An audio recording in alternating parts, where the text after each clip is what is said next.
ablası bir zahmet aşağıya gitsin. Ablam hastaneye gidiyoruz ha. Hastaneye Tamam bırak kalsın bırak onu ver bakalım.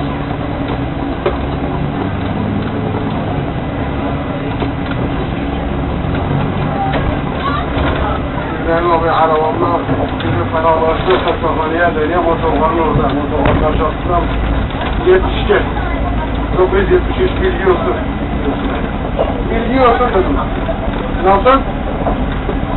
Diyor, yani otogara doğru çıkalım. Toplamaya taraf geliyorum, kasahaneye dönüyor, biliyorsun. Hastaneye gidiyorum. Abi dur hastaneye gidelim, çıkarım indirir seni. Tamam hastaneye gidiyoruz hastaneye.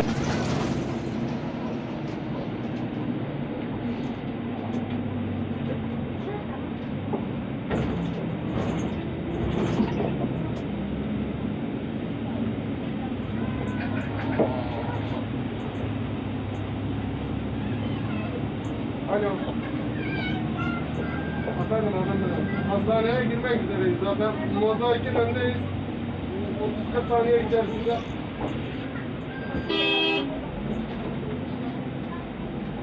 Hastaneye giriyoruz.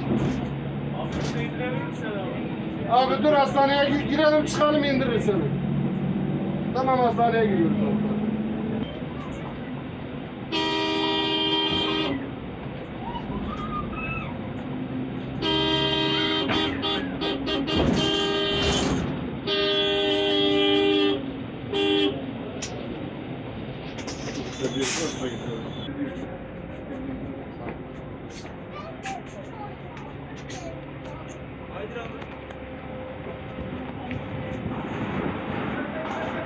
Behne şuraya.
Abla hasta getirmişiz. Biz bu hasta çalışmıyoruz.